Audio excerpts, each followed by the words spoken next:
All right. So, Michael, are we good to get started here? I think we are, right? I believe so. Excellent. Well, folks, I appreciate your taking some time in your afternoon for joining myself and Dustin Willing to go over some of the estate planning basics, if you will.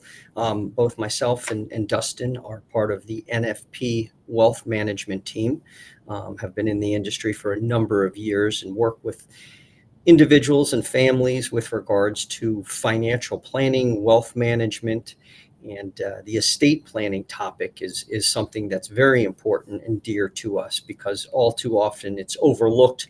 As advisors, folks just want to get right to the investments and money and insurance, you name it, whatever it is. But so much of the conversation and discussion really goes beyond just that. And this topic is a very emotional, and quite often what we find is a lot of folks avoid this because of that top of the basics of the topic itself, right? Because we're talking about whether it be death or hospitalization and incapacity, right? So estate planning is for everyone, and it's not a one size fits all, right? It is specific and unique to each and every one of us, whether you're single, you're married, you're young or you're old, you have assets, you don't, right? It's part of this process is help determining, what you might benefit from with regards to having this piece of the equation put in there. So myself and Dustin will kind of go through a lot of this with you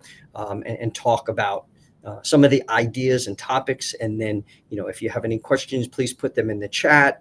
We'll answer them as they go along. And then there will be a means for which you to follow up should you have more, should you like to dig deeper into your specific and get granular to your specific topics in your situation. We are not attorneys, right? But having done this a long time, we can surely have a lot of the good communication with you, to discuss, what it is that you should or should not have. And again, at its base and at its very core, right, estate plan is simply a map of what you want and how you want your personal and financial affairs to be handled in the event of incapacity, or in the worst case, death, right? And yes, we all, right, the one thing certain in life is what they say is death and taxes, right? And we know that death taxes come every April 15th, right?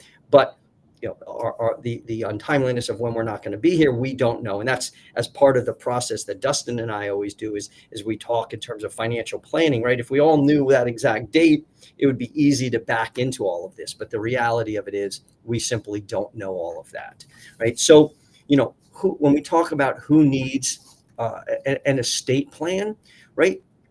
So again, we talk about this.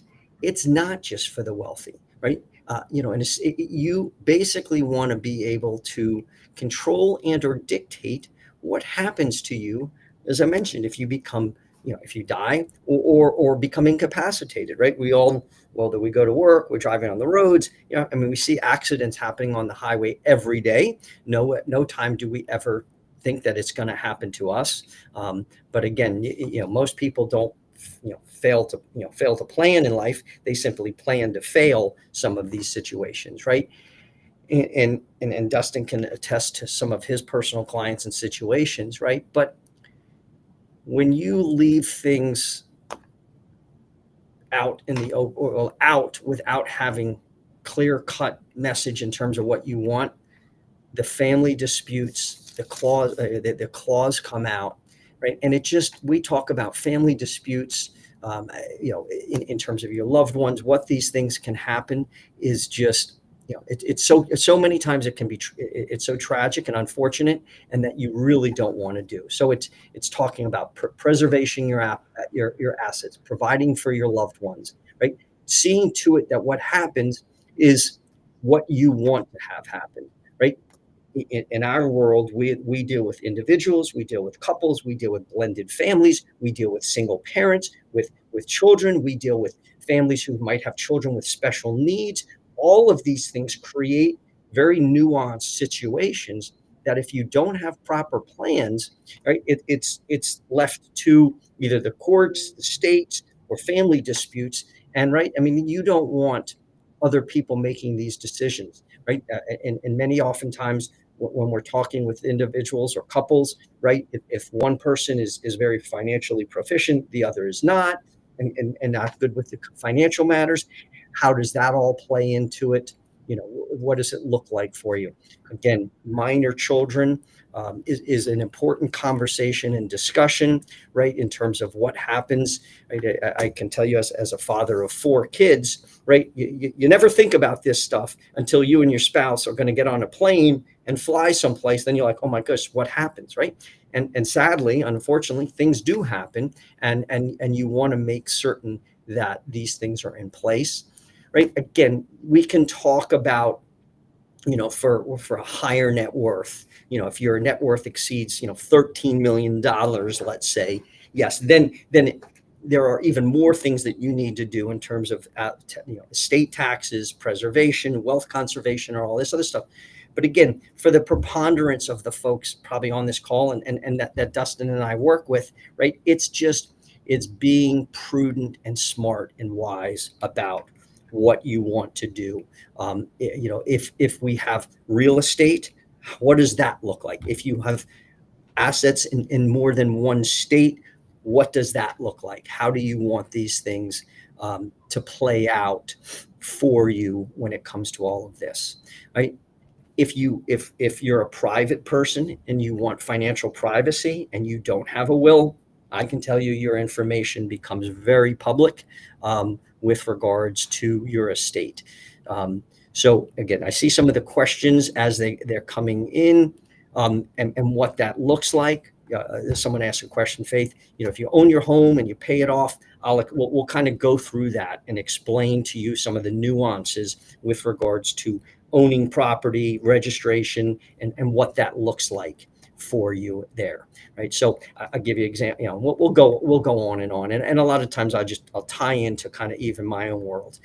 If you or your spouse own a business, right, or self-employed and have a business, what does that look like? Do you have the provisions and legal documents there for what should happen if someone became sick or hurt or incapacitated or dies at that, right? So it's a very broad topic that we have, right? I mean, all of us, on the call, are probably coming at this at different stages in life.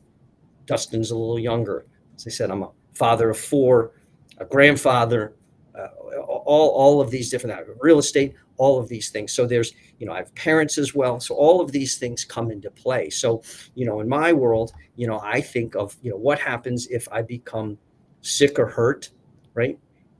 What does that look like? What is my healthcare going to look like? What does my real estate want to look like? Establishing a trust, right? And then we talk about planning. No one necessarily plans for death, right? Unless you're in your later stages, right? Where then, these are things that you do. We'll talk about the wills and probate, the taxes, there's gifting.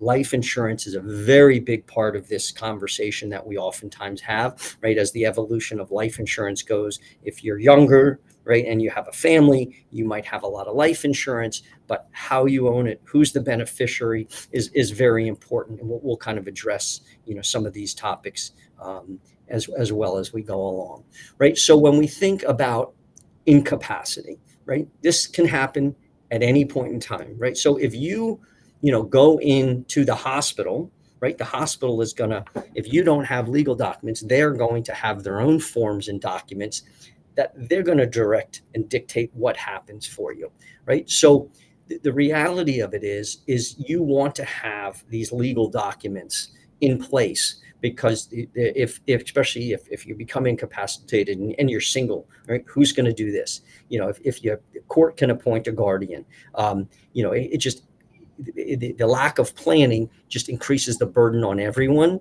And your guardian's decisions might not be what you want, right? So the thing I always tell people, when you think about the different documents that you have here, right? So you will have, a living will, if you will, right? So that puts puts your instructions in writing, what it is that you want, right? Whereas you can dictate and determine anything that you might want.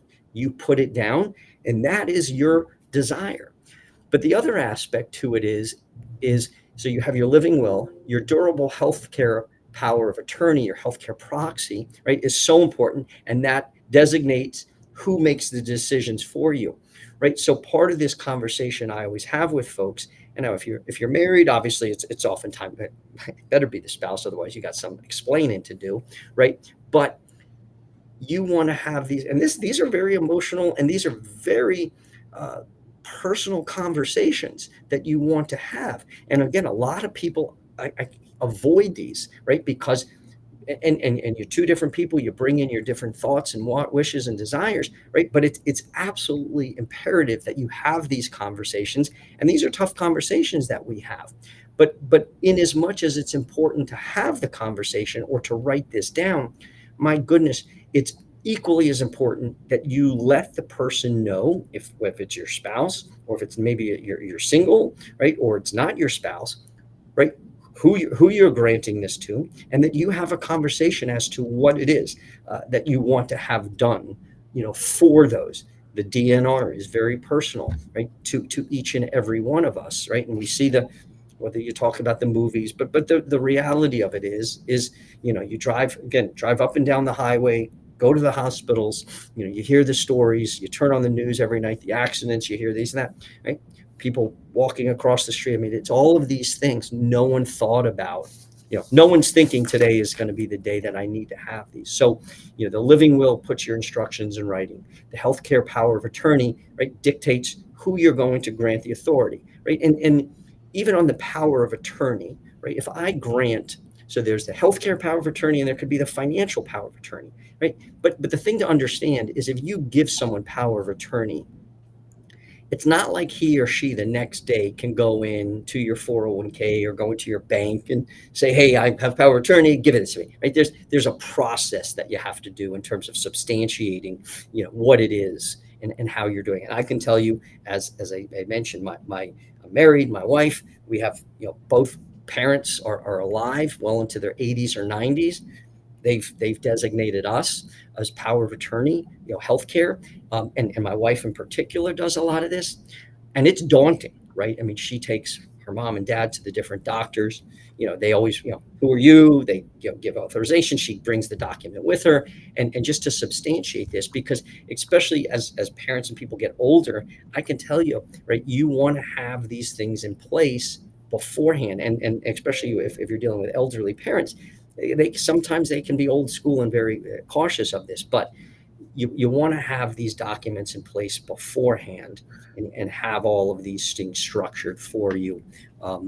When I always say, you want to make clear and good decisions when you're calm and you're clear, right? We don't make, as people, right, unless you're a Navy SEAL, right? They're taught and trained how to make decisions under massive stress and duress. Most of us don't have that capacity, right? But we want to make these decisions when we're calm and we're clear, and we have thought to what we want to have done, right? The DNR, do not resuscitate, dictates it. And each state is very different when it comes to all of these programs, right? And one of the important things is many people live, like I'm in the DC area, right? So I've got, I live in actually Maryland, but there's DC over here and Virginia over there, right? Each have little nuances with regards to what and how they view some of these documents. So each state has a little difference. So if you do this and you move from one state to another, it's important that you update all of these documents, for you here. When we talk about property management tools, right? So this is really important when we start looking at all of this. Again, whether you're single or you're married, how accounts are registered, and I think, Dustin can attest, we see this all the time. especially on the investment side or the money management, right? How accounts are opened and registered is really important, right? So if, again, I open a joint account with my wife, it's a joint account. Anything happens to me, it goes to her. Anything happens to her, it goes to me. We have joint access to all of this, whether it be death or disability, it's totally fine. Now, I'm married. My wife goes to the bank, opens up a checking account in her name and solely in her name, deposits a whole bunch of her money into that account. She becomes sick or hurt or incapacitated or dies, and it's only in her name. I have no access to it, right? So when someone died, I unfortunately had a client pass away earlier this week. We get the email from the kids. That account goes on lockdown, right? There is nothing I can do until, number one, I get a death certificate. And then number two, we need to look at the account to see who are the beneficiaries, and then we can adjudicate it.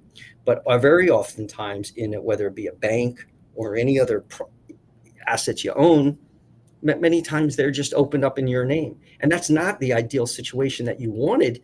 But by opening up an account only in your name, right, you're really then subjecting those assets to what we call probate. And as I said, locking it down, it becomes an open record. And we'll talk about that a little bit. I see this all the time. Dustin and I were speaking about this the other day, right?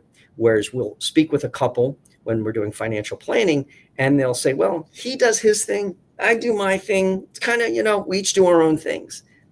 It doesn't work like that, folks, right? If you're married, right? If you're married, you're legally married, it's joint.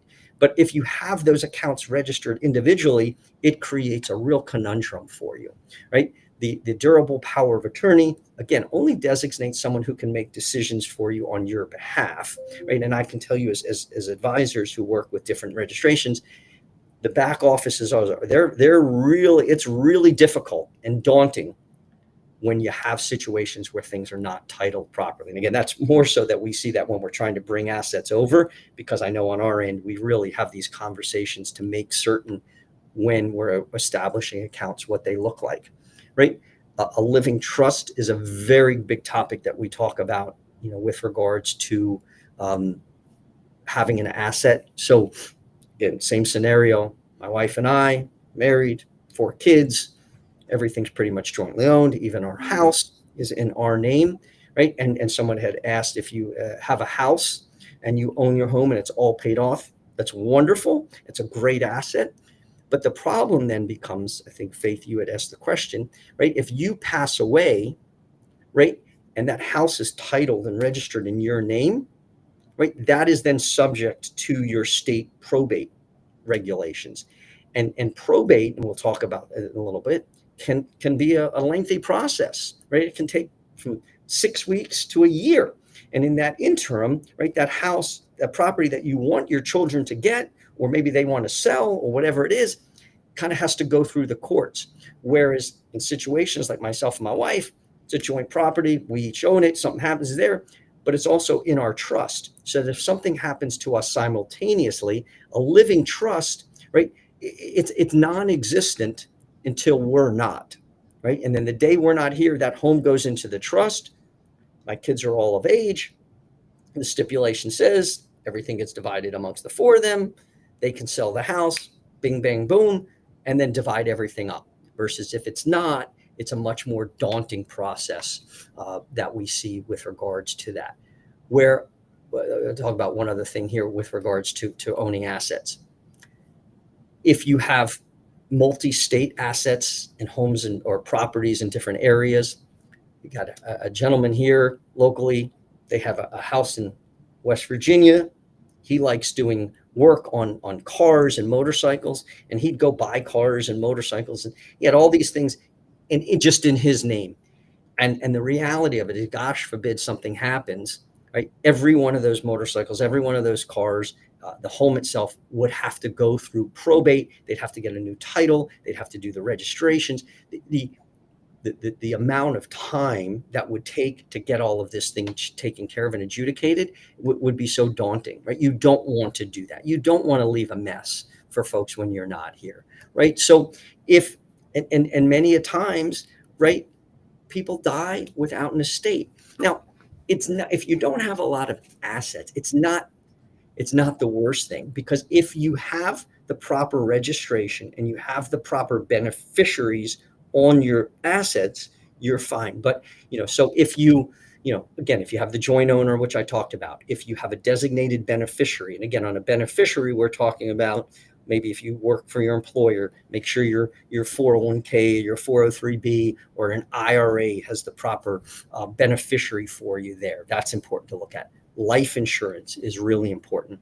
Again, where I see, and to compound the issue, right, is I see a lot of times we work with single parents, right, and you've got a minor children, you take out life insurance, right, ideally, or even minor children on 401ks or IRAs. That's not the best type of answer to putting a minor child on as a beneficiary. Those assets will then go in to a custodial account almost for the child, and then once they're of majority, they can take those assets and do what they see and what they want.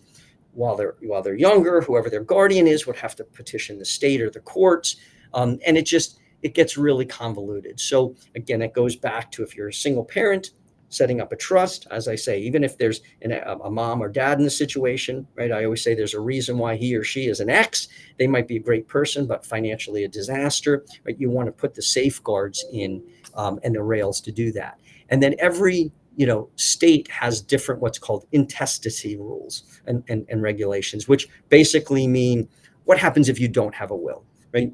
Dad, and then basically it says, mom gets half and the children get a portion of that. Again, even if they're minor children, they'll get that. Typically not what you want, but again, if you don't have it spelled out, the courts are going to dictate what it is and how that all adjudicates itself out. The other aspect that I see, very important part of planning, is blended families, right? Very common these days, whether they be blended families with minor children, older children, right? Different assets and registrations, in terms of what it is and what it looks like and how those things are going to play out. If you don't spell it out, right, someone's going to, and there's so many unfortunate situations that you read or hear about, when it comes to, how these things are, 50% to the spouse, and then, divided up amongst the children, so it's what your wishes are irrelevant relative to not having a will, right? And just putting something down on a piece of paper does not, mean that the courts are going to honor that, right? There is a process by which you have to have things notarized, outside witnesses, a number of them. And each state is very specific to what it is that you want. But again, if you have your 401k or 403b or TSP retirement account and you have a beneficiary on it, now I will tell you, whatever beneficiary you have on, or that employer has on record for you, is what will be paid out. So we do a lot of presentations for retirement plans, and we always say, update your records, right? It is so vitally important that, who you have, if you're separated, divorced, and each state has different regulations with regards to that. Again, ideally not the best situation to leave minor children large amounts of money in any of those assets. Again, I think you kind of hear the theme with regards to this. If you don't have it spelled out, what happens is beyond your control, because after all, you're not here, but none of us want to leave our families in bad situation. So at its cornerstone, the will is the cornerstone. It directs how you want your property to be distributed. You can identify different pieces of work or art, or a client with a gun collection, right, in terms of what that looks like and how things are going to be distributed. But I can tell you, if you don't have all this and you don't have it spelled out, right, a situation where a client did have a big gun collection, passed away, and people came in and started saying, oh, he promised me this, and started taking things, and it just became an absolute disaster. We're not talking the Family Feud that you watch on TV. I was going to say with Richard Dawson. I'm aging myself now. I forget who does the Family Feud now. But you get my point, right? Is it just leaves room for ugliness to come out, right? So it can accomplish some of the estate planning, minimize some taxes. Again, as I said, it needs to be written, signed by you, and witnessed right? Of course, we hear the movies and we hear the stories where, someone comes in last minute and changes different types of things here. Again, have it typically done. Again, have the attorney or someone have a copy of it. You maintain a copy of it. I have 2 clients. They keep their legal documents in the freezer. They tell their family this is where things are. I don't know why. It's funny that 2 people had that, right? But again, you want to have the wills in done that. Again, what happens is we talk about probate, right? So typically, if you have a will and something happens, you go to the court, you show the legal documents, and it's usually a pretty quick process of getting it approved and everything else. Again, if you don't have a will and you don't have these documents, right, then it does have to, again, go through court. Your estate will have to hire an attorney, a probate attorney, to go do that. Whoever's executing it will collect assets, pay the debt, file tax returns, distributes properties. Those records, when someone dies without this, right, it becomes a public record. You can go in and typically look at the court filings for people who have passed away. They'll list all these things. People can then come out and go, oh, he or she owed me money. They can contest it. It just and it can last, again, when we say several months, absolutely to a year, right? And then what that does is it puts everything in limbo, right? So even if you have that home, right, the utilities need to be paid, the house needs to be maintained, a mortgage maybe needs to be paid on, all that. So this can, as you can see, can take a long time if you don't have it. So again, if time and costs are pretty modest, there's court supervision, protection against creditors. But again, it's try and go to the courthouse nowadays, or try and get something done, right? It's, depending upon where you live, forget it. It's a disaster, right? So it can be, the more assets you have, it can be very complex. It can cause a lot of stress, right? Transfer titles, delays, fees, it becomes public record. It's just, and then a lot of times we see is you have family who don't live in this area, and it just becomes a much more convoluted process for you with regards to what you're doing. So again, we talk about owning jointly, joints with rights to survivorship, making sure your beneficiaries are done, using the trust, for that again, and even for like a life insurance, right? You can have life if you're, or even in situations where you have special children with special needs, right? And I know that if you do in that situation, and they qualify for certain government subsidies, right? You don't want those children to get assets.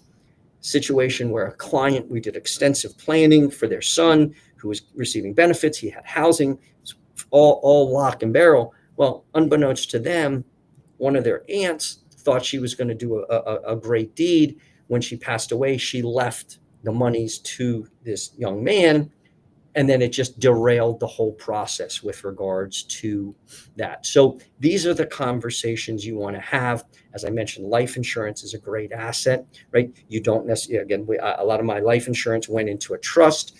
It was for the benefit of my wife, my kids, health, education, welfare, housing, all these things, and then I stipulated if my children at certain ages could get it, right? They're good kids, but most of the times you don't want an 18 or a 20-year-old coming into a lot of money, right? Part of that planning process is when we look at retirement monies, right? If you're married, spousal, you inherit his or her IRAs or 401ks. It's fantastic. Non-spousal IRAs, right? There are a lot of laws have changed with regards to what that looks like, and how you inherit it and what taxes you paid. If you have a Roth IRA or a Roth 401k, those can be really good vehicles, especially for estate creation and wealth transfer. With regards to it, we can talk about making lifetime gifts as a way of helping your children out while you're alive. Assets in terms of getting step up in basis, right? Children can inherit non-retirement monies and get a step up in basis for you. So all of these things are really important, to think and look at while you're doing and planning this process. So again, I don't think our goal, and I'll turn it over to Dustin here in a minute, but again, the goal by no means is to overwhelm you in this process, but it's to make you realize the importance of starting to have these conversations with advisors and folks like myself and Dustin, to engage in not just the saving for your 401k or your IRA and you accumulating assets in real estate, right? But this is part of the bigger picture that we have here. So I'll let Dustin kind of take over here a little bit and talk, and we'll go back and forth, if you will. Okay. Well, thanks so much, Michael, for the great content and commentary. So I'll, kick off my portion of the presentation, going over some tax basics, talking about specifically some transfer taxes and how that relates to your estate plan. In essence, when you give money or property to somebody else, you may or may not have to pay some sort of transfer tax, on the money that you give to somebody else. So there are three main types of transfer taxes that I will be going over. That is gifting tax, estate tax, and generation skipping transfer tax.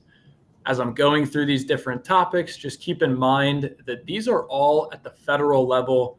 So this does not include any state stipulations. And sometimes you have to pay additional estate taxes through the state. So you just want to make sure that you're doing your research, reaching out to a professional, if you have those questions, to make sure that you are aware of all of the potential taxes that you may have to pay. So starting off with the federal gifting tax. So this is essentially when you give money or property to somebody while you are alive. And so, Michael, if you want to go through the rest of the bullet points. Oh, yep, sorry. Yep, no problem. So there's a few things to be aware of here. So certain gifts are excluded. So you can give away $19,000 or less for the year of 2025 to any amount of individuals, right? You could give $19,000 away to 100 different people, and you would not owe any potential gift tax on that. It really only kicks in once you cross over that $19,000 mark. But just because you cross over $19,000 for the year of 2025 doesn't necessarily mean that you automatically have to pay an estate tax or a gift tax on that. What it means is that you have to then file that in your taxes, and it gets added to your essentially lifetime, gift and estate, transfers that you've given out. So just to explain that a little further, everybody is entitled to give away a certain amount of money without paying any estate tax at all. This number changes over time. For 2025, that number is $13.6 million. So you can almost think of it as a bucket that you are filling up over time. So as an example, if $19,000 is the annual gifting limit for 2025, let's say you gave away $119,000. That means that the extra $100,000 over the annual limit would then be added to your bucket. And so over time, your bucket's going to fill up. And once you, again, cross over that $13.6 million threshold, that's when the estate taxes start to kick in. So this isn't relevant for everybody, but it's definitely something that you want to make sure that you are aware of, because the top tax rate for estate taxes can be around 40%. So if you can avoid that, then you definitely want to do so. And so this is when you are alive. The gifts that you give away, the money that you give away, all gets counted towards your lifetime exclusion, as well in combination with your overall estate that you give away when you pass away. So we'll cover that in the next slide here. So once you pass away, your estate gets transferred on to your beneficiaries. A couple of exclusions would be, if the money goes to a spouse, they would not have to pay estate taxes on it, or if it goes to a charity, they may not have to pay estate taxes on it as well. And like I mentioned on the previous slide, you have a bucket that you fill up throughout your entire life. And then when you pass away, the money that you transfer also gets added to that bucket. So if the cumulative amount of money that you have given away while you were alive, as well as when you pass away, if that number exceeds $13.6 million, that is when the estate taxes, start to really kick in. So you want to try to mitigate that tax burden by, being strategic with how you give your money away over time, essentially. Yeah, and then Dustin, one of the things, folks, Dustin's going to go a little bit, and then I'll answer some of the questions. There were some questions in there that we'll get to that. Was there a question you wanted to answer now, Michael? Well, I mean, just a couple of things. I'll just go back and forth on some of this, right? So someone asked about receiving a husband's military pension.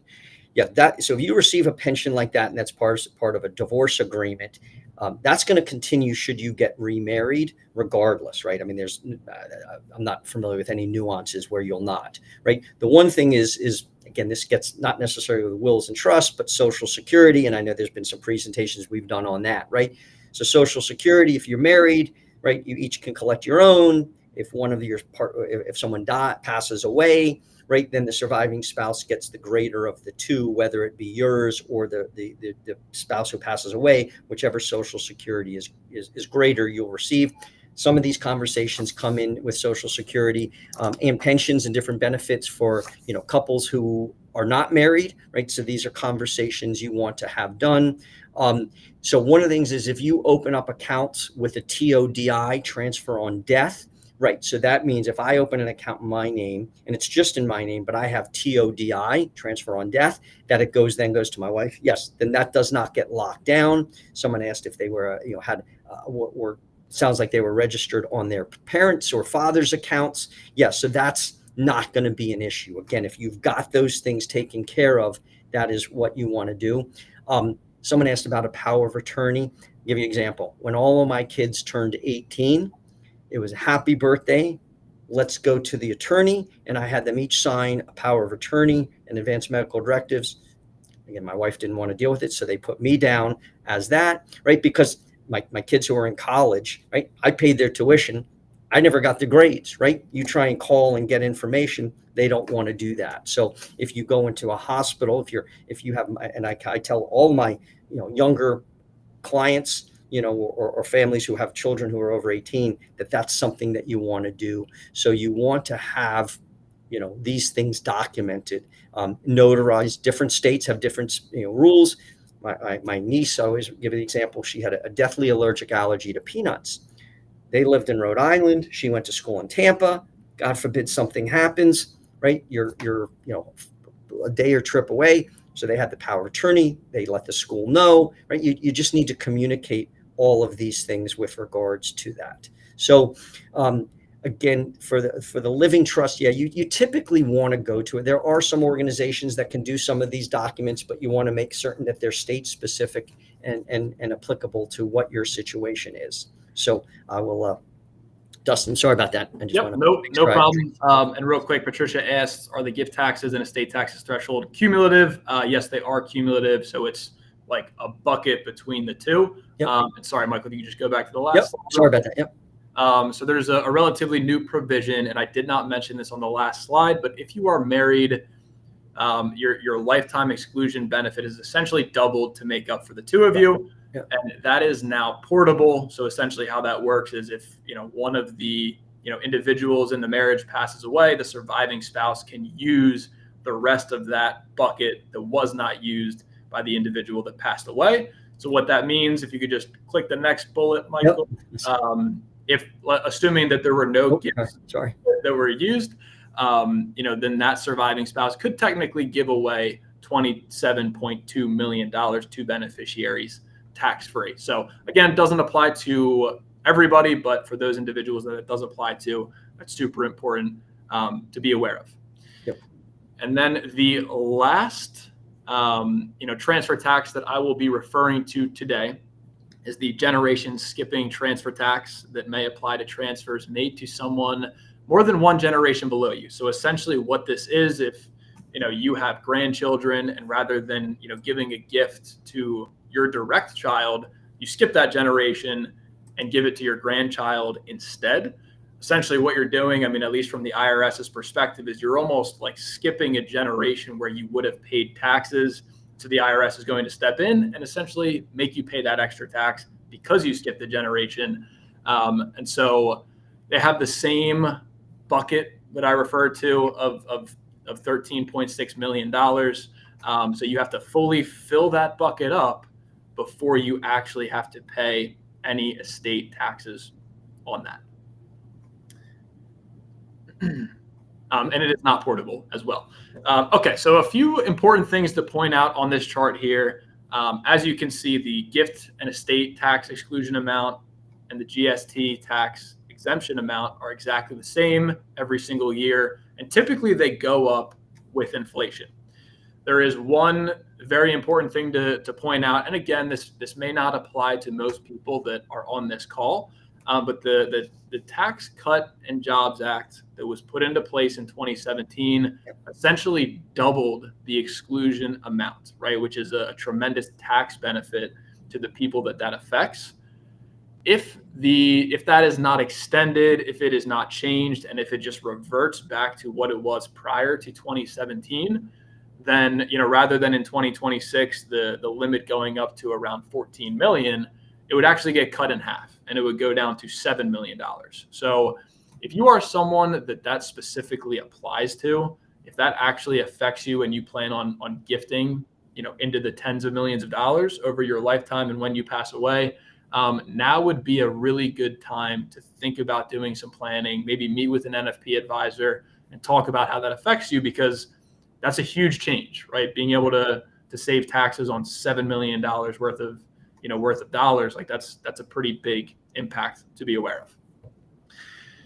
When it comes to lifetime gifting, one of the benefits that people don't always talk about is not necessarily like a financial planning or tax saving strategy, but it's just simply you being able to give something to a loved one while you're alive, right? Rather than waiting until you pass away, and of course you don't get to experience them actually enjoying that. Right. You give it to them while they're alive, right? And you can get a lot of satisfaction from that.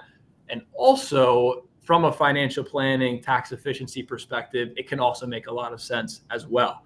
If you plan on doing a lot of gifting, you get $19,000 in 2025. That number will probably go up every year with inflation. You want to max that out every year, right? If you plan on doing a lot of gifting, you should be looking to take advantage of that. And then another benefit as well is it removes future appreciation of property from your taxable income, right? So if you, let's say, you bought a house for $50,000 and it appreciates all the way up to $1 million, if you decide to give that away, it gets excluded from your taxable income, or excuse me, not your taxable income, from your estate income. And so if you're up at the threshold where you might cross into having to pay that 40% estate tax, then that might make sense for you. But there is an important, disclaimer, or I guess you could say disadvantage to doing that. Let's say you have that $50,000 house and you decide to gift it to your brother. Since you're gifting it, it means that your brother then would inherit the cost basis.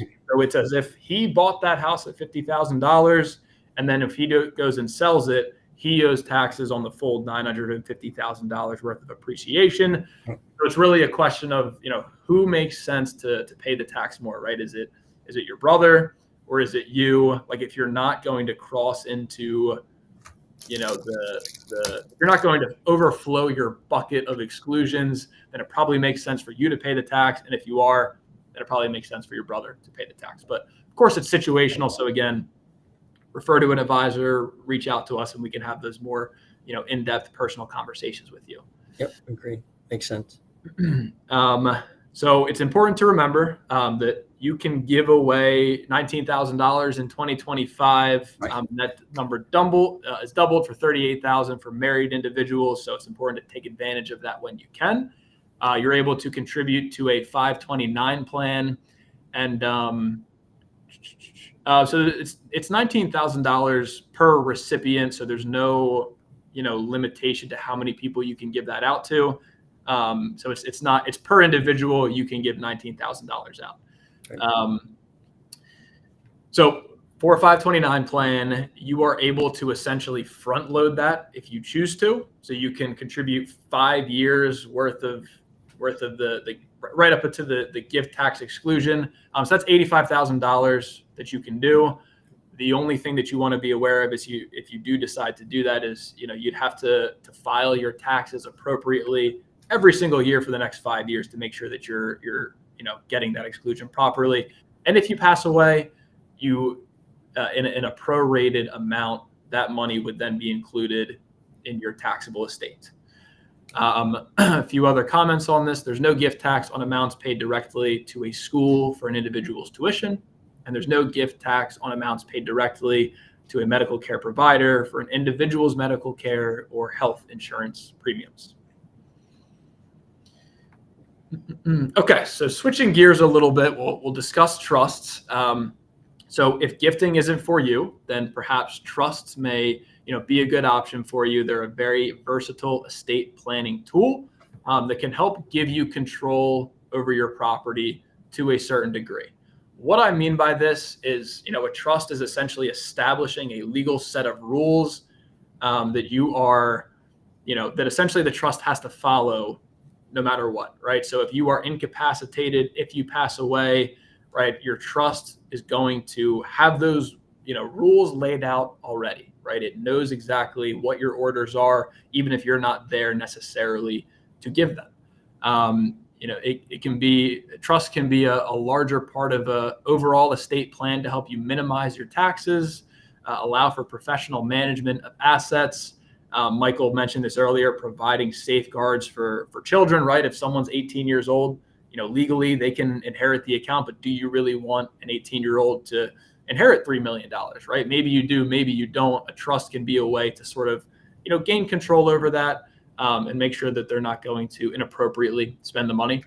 And then it can help protect from future creditors as well. Yeah. And one thing to note also, Dustin, the majority of what we're talking about here when we mention trust is what's called a revocable trust. Okay. And a revocable trust is something that you can modify, amend, you can change, you can again, it's not a real actual document itself until you are no longer here. So you can modify it and update it, everything else.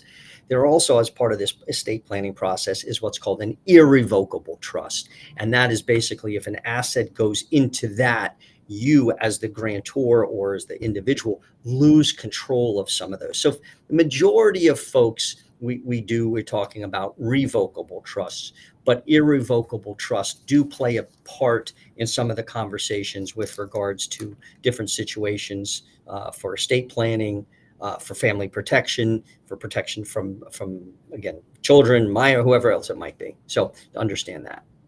Yep. Great additional content. So just to close us out with trusts. So what is a trust? A trust is a legal entity that holds property. There are 3 different parties involved in a trust. That is the grantor, trustee, and beneficiary.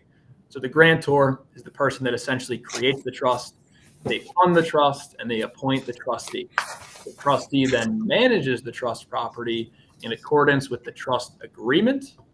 And then, of course, the beneficiary is the one that will ultimately end up, inheriting the trust, under the terms of the trust agreement. So there's a living trust versus a testamentary trust. Living trust is created while you are alive. Testamentary trusts are created through your will when you pass away. And then Michael just touched on, revocable versus irrevocable. So I won't go too far into that. But revocable is typically, used to plan around like incapacity, right? So like it just allows you to have those rules laid out, for you if you need it. It's revocable, so you can go in and you can change it if needed. But then if something happens to you and you're incapacitated, there are rules, in place essentially so that, people know what to do with your money, basically. So that wraps it up for trusts, and we'll move on to just a few life insurance topics. I mean, life insurance is a very complicated topic. There are many different flavors of life insurance, but we are just going to talk about life insurance as it relates to trusts, to your estate. So one thing that life insurance can do for an estate is create it, right? You can create a estate if you as an individual have a modest or not, not much of an estate. You can use life insurance to then create that estate if that's important to you, when you pass away. Yep. Another benefit that it can do is create liquidity. Some common examples of needing liquidity from life insurance when people pass away would be like burial costs and funeral costs and things of that nature. But some more uncommon things that can really, to a degree, put someone in sort of a tough situation. I mean, imagine if you inherited 3 properties, and there is, expenses associated with those properties, but maybe, some of the assets are held up in probate. And so, what insurance can do is create liquidity so that, you can afford to, manage all of those houses until you're ready to sell them, essentially. So, just really help the beneficiaries manage the estate that they are inheriting. And then lastly, and we'll go a little bit deeper on this in the next few slides, but life insurance proceeds are included in your estate for federal estate tax purposes, unless your estate plan addresses this issue. The key issue is ownership of the policy. So this comes down to, trying to eliminate, money that adds to your overall estate tax, right? So if you're already past that threshold of $13.6 million, you may want to consider something like this.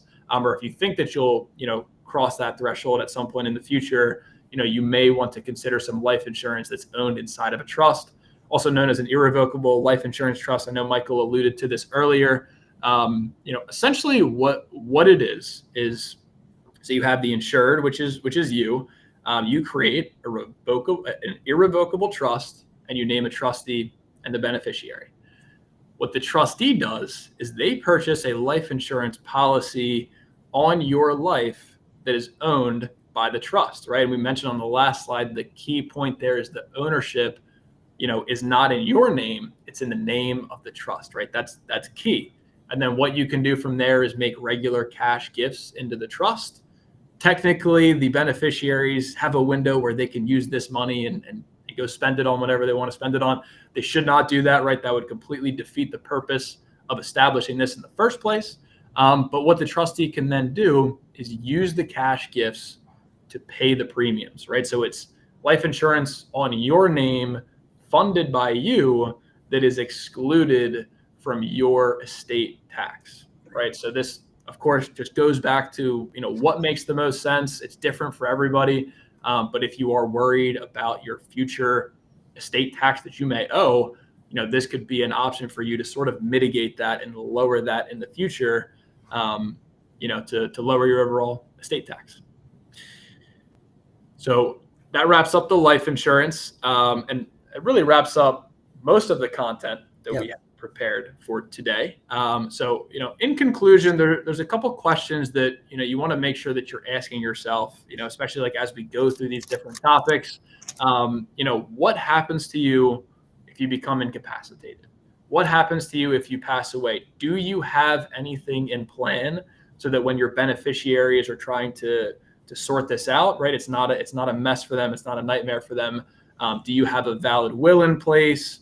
Are transfer taxes a planning concern for you? If they get cut in half in 2026, is that a concern for you? And then even if you do have an estate plan established already, is it updated? Does it reflect your current wishes and circumstances, right? It's super important that as your life changes, as your needs change, that, your estate plan and overall financial plan are being updated as well. Yeah, so I think Patricia asked, does the trustee have to be a third party? Well, it can't be yourself, right? Because in theory, most of these happen when you're not here, with regards to that. But if you're alive, like I'm the trustee of my, I can modify or change my trust. Obviously, if I'm not here, I have to appoint someone who's going to oversee that, right? And that's part of what is part of this process. If you've got, children or if just yourself, who's going to be the one that's making those decisions for you, and how's that going to kind of adjudicate itself out? So someone asked if NFP provides assistance.